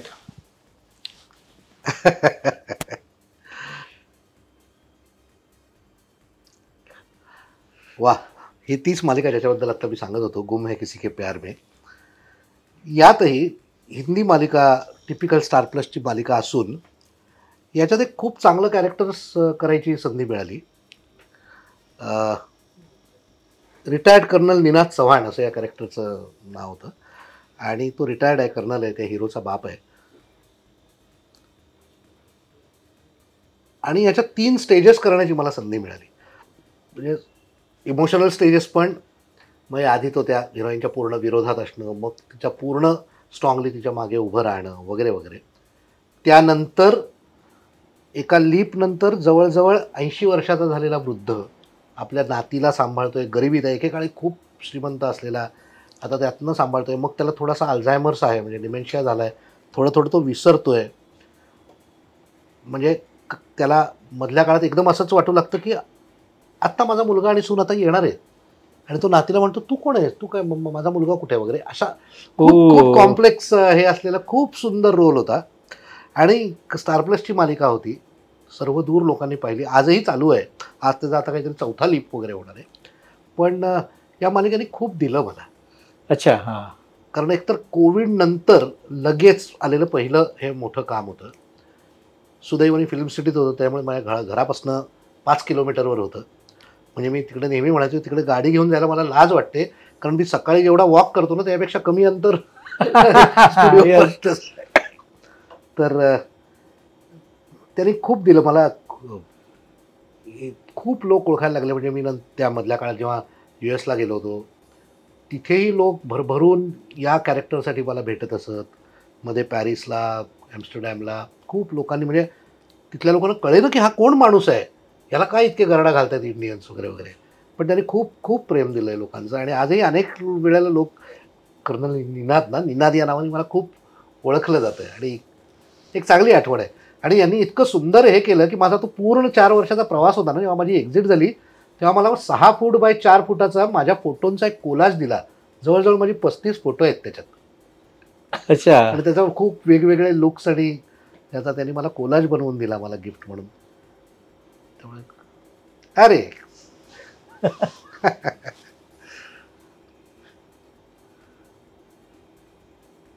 सेम अगेन ही मालिका तीच आहे. आता बघा केवढा त्या लुक मध्ये केवढा फरक आहे. लुक मधला फरक. या दोघी त्या सिरियलच्या हिरोईन्स ऐश्वर्या आणि आयशा या दोघी अत्यंत गोडपोरी, खूप मस्त. आणि माझं इन जनरल असं म्हणजे हे माझ्या बायकोच्या लक्षात आलं की माझं जेव्हा मी त्या बापाचे रोल करतो ना त्या मुलींची माझं खूप कनेक्शन होतं जवळचं. तसंच या दोघी मुलींशी माझं खूप छान कनेक्शन झालं होतं. आणि हा तर म्हणजे अत्यंत भयंकर काळातला फोटो आहे, कारण हा फोटो आम्ही गोव्यात काढला आहे. अच्छा. आम्ही दुसरी कोविड वेव्ह आली पळालो. हो, यस. आणि तिकडे एक आम्ही राहत होतो, जवळजवळ 2 महिने तिकडे होतो आम्ही. आणि तिथे गेल्या गेल्या काढलेल्या पहिल्या सीनच्या आधी काढलेला हा फोटो आहे की चला आता इथे सुरू करूया. सगळेजण काळजीत होते तिथे काय होत आहे वगैरे वगैरे. आणि या दोघी मला खूप छळायच्याही, खूप छळायच्या. म्हणजे ही ऐश्वर्या आहे ती आणि मी कधी आम्ही एकमेकांशी सरळ बोलायचोच नाही. सतत आमचे काहीतरी उखाळ्या पाखाळ्यासारख्या चालू असायच्या. म्हणजे मी तिला फटीचर म्हणायचो, ती मला चिरकुट म्हणायची वगैरे, असं असं काहीतरी चालू असायचं. सेटवरची सतत दंगामस्ती. आणि आयशा ही खूप प्रेमळ मुलगी आणि खूप दोघींचे आजही खूप चांगले संबंध आहेत, खूप गोड आहेत. आत्ता अगदी अचानक मध्ये कधीतरी सगळी ती टीम उठून माझ्याकडे अचानक एक दिवस रात्री आली. म्हणजे त्यांचं असं ठरलं होतं की आज इनको सताते हैं रात को घर पे जाके, पार्टी करते हैं उनके घर पे. आणि त्यांनी फक्त माझ्या बायकोला विचारलं तर सर घर पे है क्या. हाँ है. अच्छा अच्छा ठीक आहे ना, बात करली थी असं म्हणून त्यांनी तिला पण माहीत नाही. नक्की हा हाफ पॅन्ट आणि बनियनमध्ये बसलेला असेल आणि आपण जाऊन त्याला जरा टॉर्चर करूया. आणि तसंच घडलं. दार उघडलं, ती 20 जणांची टीम घरात आली हो एकदम. आणि खूप प्रेम करतात या मुली, खूप छान आहेत आणि मग खूप चांगल्या मैत्रिणी आहेत. Very nice. वा, आता फोन करायला पाहिजे, तुम्ही आठवण करून दिलीत. दीड महिन्यात बोललो नाही त्यांच्याशी. आता म्हणजे रॅपिड फायर. अरे देवा. नाही बघा, तुम्हाला जर वाटलं की थोडं विस्ताराने सांगायचं उत्तर, पण सांगायलाच हवं का? नाही असं काय नाही, दोपैकी एक म्हटलं तरी चालेल. जसं वाटलं की अरे देवो के देवा महादेवचा नारद ऋषी की झाशी की राणीचा मोरोपंत तांबे. अरे बाप रे, याच्यासारखा मुश्किल सवाल नाही आहे. अच्छा. हो, कारण दोन्ही फारच महत्त्वाचे आणि फारच मोठे रोल. झाशी की राणी खूप गाजली, खूप वर्ष चालली. आणि हिंदीमध्ये तेव्हा मी हे झालो होतो, म्हणजे बऱ्यापैकी स्थिर झालो होतो. पण या कॅरेक्टरनी एक ऑडियन्स मला डेफिनेटली बांधून दिला, कारण ती वेगळी विषयावरची मालिका होती. आणि त्यात जी एक झाशीची राणीची रोल करायची, ती आधी छोटी उल्का गुप्ता नावाची मुलगी आणि नंतरची कृतिका मोठी झाशी राणी. या दोघींची माझं अफलातून कनेक्शन होतं. ती छोटी होती, ती आता मोठी हिरोईन झाली आहे उल्का गुप्ता, पण तेव्हा ती लहान होती, 9-10 वर्षाची होती. आणि आम्ही याला शूट करायचो आमगावला, जे आपल्या महाराष्ट्र बॉर्डर, गुजरात बॉर्डरपासून 3 किलोमीटर महाराष्ट्रात आतमध्ये आहे. आणि आम्ही राहायचो सिल्वासाला. 35-40 मिनिटाचा आमचा रोजचा तो प्रवास असायचा. आणि मी त्या टवेरामध्ये बसलेलो असायचो माझ्या, आणि ती माझ्या मांडीवरनंच प्रवास करायची. इतकं आमच्यात कनेक्शन खूप सुंदर होतं. ती मला बाबा म्हणते आजही. आणि कृतिकासुद्धा, जी आता पंकज धीरांची सून आहे, तीही मला ऑलवेज बाबा म्हणते. खूप चांगल्या आठवणी आहेत तिथल्या. खूप आउटडोअर केलं, म्हणजे मी घरात नव्हतोच. म्हणजे जसं बच्चनचं आणि माझं सेम काय माहिती का, त्यावेळेला मी सुद्धा मुलींना माझ्या बघत नव्हतो. आणि माझ्या मुलींनी तेव्हा 10वी आणि 12वीला होत्या त्या, आणि त्यांना अपार यश, म्हणजे 97%, 96% वगैरे मार्क मिळाले. याचं केवळ एकमेव कारण की मी घरात नव्हतो. असं मी अगदी जाहीरपणे सांगतो. त्यांना स्वातंत्र्य मिळालं अभ्यासाचं त्यांना, कारण मी आलो की टाइमपास ना, मी आलो की टाइमपास होणार. पण ते सगळं माझ्या बायकोने सांभाळलं आणि ते सगळं झालं. पण ती खूपच एक चांगला माझ्याकडचा हे आहे तो. आणि देवो के देव महादेवने तर इतिहास घडवला. त्यापूर्वी आणि त्यानंतर तशा प्रकारची मालिकाच आलेली नाही. महादेवाचं ते रूप आणि त्याच्याबरोबर असलेलं नारदाचं नातं आणि त्या पूर्ण सगळ्या कॅरेक्टर्समध्ये असलेला त्याचा खूप महत्त्वाचा, त्याच्यात खरी मी नारद करणार नव्हतो. त्याचे जे निर्माते होते ना, आधी एक वेगळी कंपनी होती, त्यांनी पायलट शूट केला आणि मला मायथॉलॉजी करायचं नव्हतं. तर मला त्यांनी सांगितलं की नाही नाही हमारा प्रोजेक्ट आहे तो आप तो चाहिए. मग मला त्यांनी एक पहिल्या एपिसोडमधला एक मूर्तिकाराचा रोल दिला, ज्याचा एक मोठा सीन होता, तो मी केला.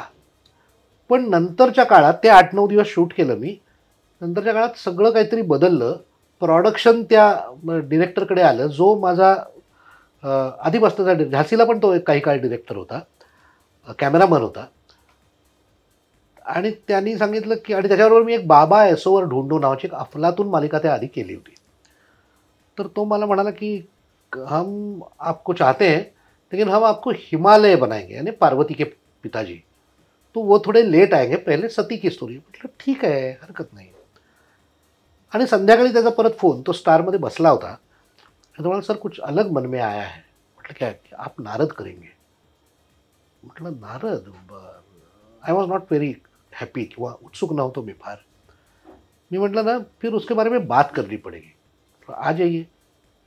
मी रात्री 8 वाजता तिकडे गेलो. ऑफिसवर त्यांची कॉन्फरन्स रूममध्ये होती.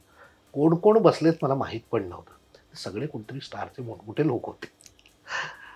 त्यावेळेला क्या प्रॉब्लेम आहे. म्हटलं प्रॉब्लेम कुछ नाही आहे, पण म्हटलं माझं ना नारद या व्यक्तिमत्वाबद्दल एक म्हणणं आहे, रीडिंग आहे, त्याच्या मांडणीबद्दल माझ्या काही कल्पना आहेत. तर त्या तशा जर असतील ना तर मला करायला जरा इच्छा होईल, नाही तर मला ते टिपिकल हे नाही करायचं. म्हणजे काय, बोला ना तुम्ही. काय माझ्यात आलं त्यावेळेला धैर्य किंवा जे काय होतं ते, कधी कधी आपलं बॅकग्राऊंडला खूप जमा होत असतं ना, करेक्ट, तसं माझं काहीतरी झालं. आणि मी जवळजवळ 10-12 मिनटं नारद मुनी या विषयावर मी बोललो, जे काही वाचलेलं होतं, जे काही माहिती होतं. आणि त्यातले महत्त्वाचे मुद्दे एवढेच होते की नारद मुनीला आपल्याकडे फारच कॅरिकेचरिश पद्धतीनं पेश केलं गेलं, ते नारायण वगैरे असं करणारे वगैरे. आणि एक कळ लाव्या नारद म्हणून आपल्याकडे म्हटलं जातं, लगाई बुझाई करनेवाला, यहाँ से वहाँ करनेवाला वगैरे. ते इतकं थिल्लर कॅरेक्टर इतर नाही आहे. तो देवऋषी आहे. तो देव आणि माणसं यांच्यामधला एकमेव दुवा आहे. आणि त्याचं सगळ्यात मोठं काम आहे, त्याला जे कळ लावून त्यांनी अमुक तमुक केलं असं म्हणतात ना, की जिकडे असं लक्षात येतं की भगवंताच्या प्लॅनच्या पेक्षा काहीतरी वेगळं घडू पाहतंय, तेव्हा तो जाऊन काहीतरी तिकडे हे करतो आणि ते पुन्हा सेट राईट होतं. ते होताना असं दिसतं. हे काम करणारी ती महत्त्वाची व्यक्तिरेखा आहे. हे म्हटल्यावर ते पण इम्प्रेस झाले. तरी मी म्हटलं बघा, मी एक दिवस काम करतो, तुम्ही माझ्याकडनं सीन्स करून घ्या, किंवा तुमचं शूटिंग सुरू असेल आपण मॉक शूट करू पाहिजे तर.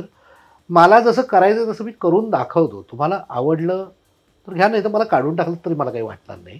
तोपर्यंत आपण बाकी काही पैसे किंवा याच्याबद्दल नको बोलूया.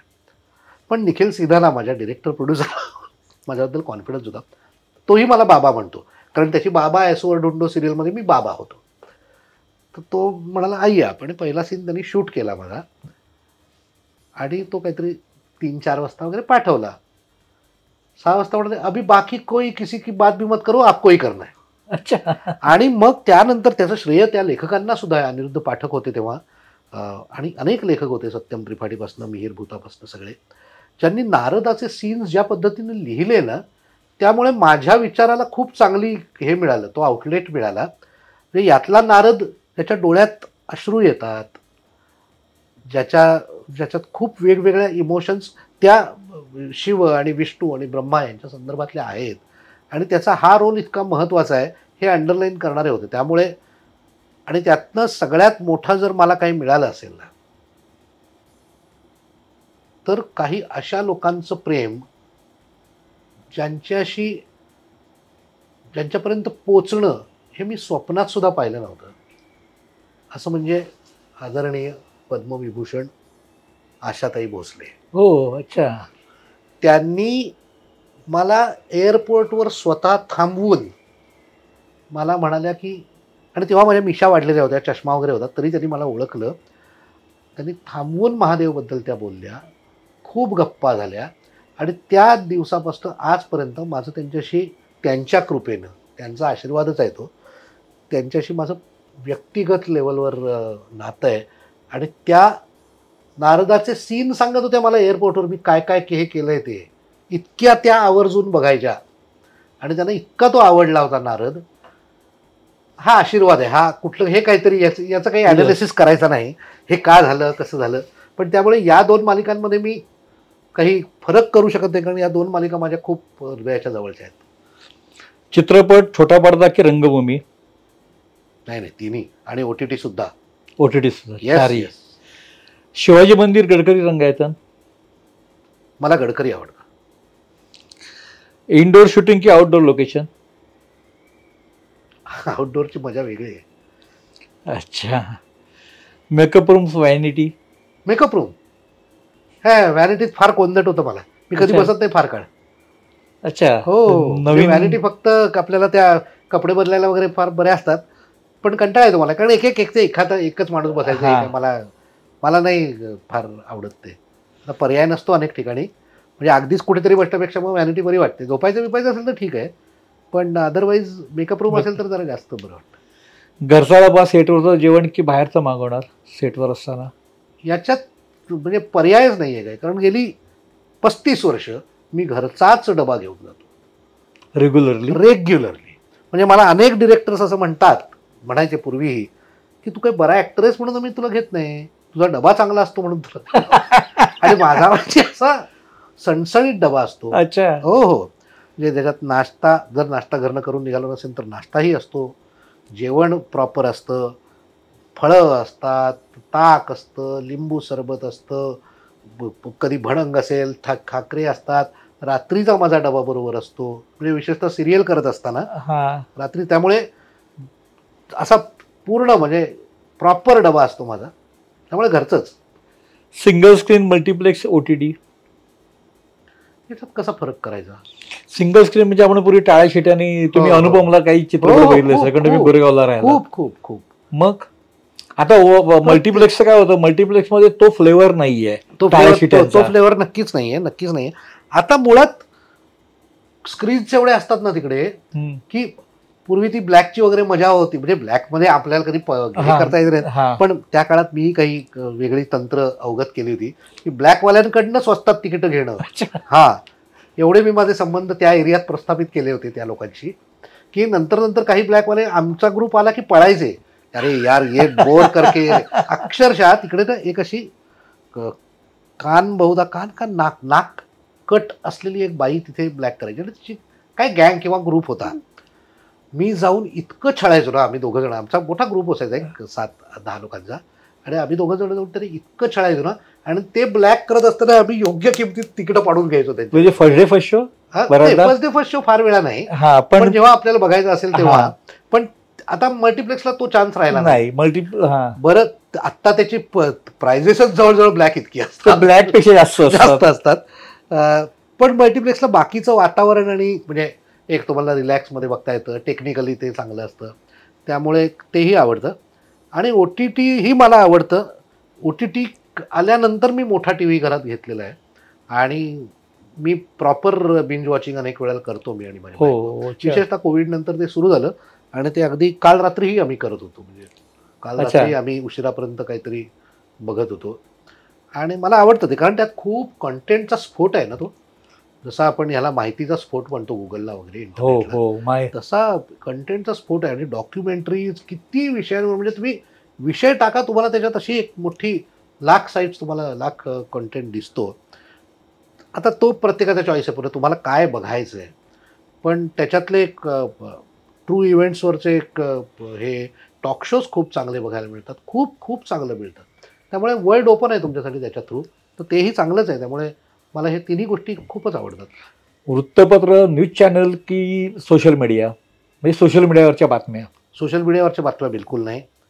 न्यूज चॅनल्स पण आता फारच ड्रॅमॅटिक व्हायला लागले. इट इज बिकम, म्हणजे नाही, ऐकवत नाही. म्हणजे बातम्या सांगणाऱ्या माणसांनी एक्साईट व्हायची काय गरज आहे हे मला खरंच कळलं नाही. मी 10 वर्ष न्यूज रीडिंग केलंय दूरदर्शनला. चला, आपण त्या काळातली, त्या माध्यमातल्या जे दोष होते ते आपण बाजूला सारू. परंतु न्यूज हा एक गंभीर प्रकार आहे ना, गांभीर्यानं करण्याची गोष्ट आहे. आज त्याच्यात इतका ड्रामा आणला जातोय, आणि मी जर संधी मिळाली तर काही गोष्टी बोलू का? मिळाली म्हणून बोलतो, तुम्हाला ठेवायचं तर ठेवा. लोकांपर्यंत पोहोचण्याचं जितकं एंटरटेनमेंट हे माध्यम आहे, तितकंच न्यूज हे आहे, बरोबर? यामध्ये जितका एंटरटेनमेंटच्या कंटेंटवर कंट्रोल वगैरे असतो, तसा तो न्यूजच्या असतो की नाही आता मला माहीत नाही, पण निदान भाषेवर असायला हवा. न्यूजमध्ये वापरली जाणारी भाषा इतकी घाणेरडी आहे. आणि हेच लोक जेव्हा सांगतात ना अभिजात भाषेचा दर्जा मिळालाय आपल्या भाषेला, मला इतका राग येतो. कारण साध्या साध्या गोष्टींमध्ये भाषिक, आणि मी पुन्हा सांगतो की बोली किंवा ॲक्सेंट किंवा ज्याला आत्तापर्यंत शुद्ध अशुद्ध म्हणायचं याच्यावर माझा आक्षेप नाही, पण वाक्याची कन्स्ट्रक्शन तर भाषेची असतात ना. स्वल्पविराम कुठे द्यायचा, ती तुम्ही हिंदीची हे केलीत तर ते चालणार नाही. त्या भाषेचा रिदम वेगळा आहे, माझ्या भाषेचा रिदम वेगळा आहे, तर ते कसं करून चालेल. पण इतकी घाणेरडी भाषा वापरली जाते. आणि हल्ली तर ते जे आहे ते नावाचं एक प्रकरण न्यूजमध्ये फार आलेलं आहे की हे जे दिलीप ठाकूर आहेत त्यांनी जो हा हिरवा शर्ट घातलेला आहे ते ही कुठली भाषा आहे, ये जो है याचंच हे आहे. इतका त्याच्यावर हिंदीचा आणि इंग्रजीचा प्रभाव आहे. आणि स्वतःची भाषा म्हणून कोणाला काही त्याच्याबद्दल वाटतच नाही. याचा मला खूप राग आहे, खूप राग आहे. आणि न्यूज माध्यमांनी हे सांभाळणं गरजेचं आहे. मी अनेक वेळेला न्यूजच्या संपादकांना स्वतः मेसेजेस केलेत की हो हे काय चाललंय हे तरी कंट्रोल करा. बरं कुठनंही ते म्हणतात त्याने काही काही हिंदी भाषिक हे असतात, अरे मग त्यांना हिंदीत बोलू द्या ना मराठी चॅनलवर. त्यांनी मराठी चुकीचं बोललं जातं हे तुम्हाला कसं सहन होतं मराठी असून. किंवा जर कुठल्या वेगळ्या भागातनं समजा कुठे मराठवाड्यातनं विदर्भातनं गडचिरोलीमधनं आलेले वार्ताहर आहेत तर मग त्यांचं ट्रेनिंग घ्या. आमचा त्यांच्या उच्चारांवर काही म्हणणंच नाही, लहेजावर पण काही म्हणणं नाही. ती बोली कानाला सुखदच आहे कुठलीही असली तरी, परंतु भाषेचा म्हणून एक रिदम असतो ना तो नको का सांभाळायला. पण तो नाहीच सांभाळला जात. त्यामुळे न्यूज मीडिया सुद्धा नाही, वृत्तपत्र ही आनंदच आहे अलीकडे. कारण मला नाही फारसं, कारण प्रत्येकजण ना, म्हणजे मी कदाचित थोडं मोठं स्टेटमेंट करत असेल, पण हे टोक आणि हे टोक याच्यामध्ये अख्खं जग आहे ना. पण तुम्हाला एक्सपेक्ट केलं जातं की तुम्ही या टोकाचे तरी व्हा किंवा या टोकाचे तरी व्हा. चंद्र देशपांडेची खूप खूप चांगली कविता आहे की 42चा शर्ट टाईट होतो आणि 44चा लूज होतो. माझा साईज 43 आहे, पण मी 43 आहे हे कोणी मान्यच करत नाही. मला आयदर 42 मध्ये बसवायचा प्रयत्न करतात किंवा 44 मुळे. हे कसं सांभाळायचं. आणि अख्खं जग त्या दोन टोकांच्या मध्ये आहे. आणि त्या दोन टोकांच्या मधलं जे जग आहे ना त्याच्याबद्दल काहीतरी कोणीतरी करणं गरजेचं आहे. ते कुठचंही न्यूज मीडिया करताना दिसत नाही दुर्दैवाने. आणि मला फक्त बातम्या ऐकायच्या आहेत, बातम्या वाचायच्या आहेत. मला तुमची मतं नको आहेत. बातम्यांनी बातम्या सांगाव्यात, माझी मतं मी बनवीन. तुम्ही आमची मतं बनवायचं तुम्हाला कोणी अधिकार दिलेला नाही. पण हे केलं जातंय जाणीवपूर्वक सातत्यानं सर्व बाजूंनी. कुठल्याही एका गटाला विचाराला याला बिला माझं काही म्हणणं नाही. प्रत्येक जण हेच करतोय दुर्दैवाने. आणि सगळ्यात कशाला पॉलिटिक्स लागतं, सगळ्यात अरे बातम्यांमध्ये दुसरं काही नाहीच आहे. अगदी खरं आहे. बातम्यांमध्ये नाटकाच्या सांस्कृतिक क्षेत्राच्या बातम्या, नाटकाच्या प्रमोशनला जागा नाही, टेलिव्हिजनवर जागा नाही राहिलेली. आम्हाला कुठे जावं लागतं तर त्या हास्य जत्रामध्ये नाही तर इंडियन आयडलमध्ये तिकडे जावं लागतं. त्याचा एक स्वतःचा कार्यक्रम नाही एंटरटेनमेंटचा. हाऊसफुल वगैरे सुद्धा सुरू होते तेही बंद झालेत. एकही कार्यक्रम आमच्या आणि कलाकार तुम्हाला सगळीकडे लागतात मांडव शोभा म्हणून. मी जात नाही त्याचं हे एक प्रमुख कारण आहे की आमच्या नावावर तुम्ही हे करणार आणि आम्हाला देताना काहीच नाही देणार. सॉरी मी नाही जात. माझ्या लेवल नसतील बोलवत तर नाही बोलवत, चल मला बोलवतच नाही, ओके फाईन. पण उद्या बोलावलं तर मी जाणार नाही. आणि उद्या कधीतरी वेळ येईल ना मला बोलवायची, कधीतरी येईल. तर त्यामुळे या सगळ्या गोष्टी फारच निराशाजनक आहेत. त्यामुळे माझ्या बातम्या मिळवायचे माझे सोर्सेस मी शोधून काढले. मला जे वाचायचं असेल ते मला जगभरातनं वाचता येतं, मला ते मिळतं. आणि मला त्याची थेट फक्त बातमी हवी आहे. मला त्याला कुठलाही अँगल लावून कोणीही सांगायला नको आहे. कोणीही ती एक्साईट होऊन सांगायची गरज नाही किंवा दुःखी होऊन सांगायची गरज नाही, काहीच गरज नाही. बातम्यांनी बातम्या द्याव्यात, पण ते नाही देत तसं. तर असे हे अतिशय तुम्ही स्पष्टपणे, अतिशय परखड शैलेश दातार, आज तुम्ही आमच्या स्टुडिओत आलात आणि अनेक मुद्द्यांवर फटकेबाजी केली. आणि ही करायलाच पाहिजे. कारण जर आपलं नाणं चोख असेल, आपला अनुभव जर खरा असेल, नाणं खणखणीत असेल, तर आपण बोललो पाहिजे आणि बोललं पाहिजे. कारण आपलं तेवढं कॉन्ट्रीब्युशन आहे या क्षेत्रासाठी. तर आपण आलात त्याबद्दल खूप खूप धन्यवाद. बोला. नाही माझं म्हणणं इतकंच आहे, मी थोडा कदाचित जास्त एक्साइट होऊन बोललो असेल, पण काही गोष्टी खरंच मनाला टोचतात, मनाला लागतात. आणि याच्यात काही माझा वैयक्तिक स्वार्थ काही नाही आहे खरं तर. पण अनेक गोष्टी आहेत, त्यातल्या मी 1-2 गोष्टींबद्दल फक्त बोललो आणि ते परखडपणे एवढ्या करता बोललो की ते बोललं गेलं पाहिजे. आणि अनेकांना बोलायचं जेन्युइनली फील करतो. आणि आता संधी मिळाली, कदाचित मी असं जर काही कमी अधिक बोललो असेल तर क्षमा करा, पण हेतू अतिशय प्रामाणिक आहे. हेतू प्रामाणिक आहे, त्यामुळे ते प्रामाणिकपणा तुमच्या बोलण्यात आलेलं आहे. त्यामुळेच बोललो. बाकी तुम्हा सगळ्यांना भेटून तुमच्या सगळ्यांसमोर सरांनी विचारलेल्या प्रश्नांना उत्तर देताना मजा आली. वेळ कसा गेला ते कळलं नाही. धन्यवाद. धन्यवाद दिलीपजी. येस. हॅशटॅग ठाकूर विचारणार यामध्ये आमची पुढची सेलिब्रिटी कोण असणार याबद्दल तुम्हाला नक्कीच उत्सुकता असेल. धन्यवाद. धन्यवाद. मराठी चित्रपटसृष्टीमधील latest update, original web series, shows, गाणी आणि एंटरटेनमेंटसाठी आमच्या चॅनलला सबस्क्राईब करा आणि बेल आयकॉन दाबायला विसरू नका.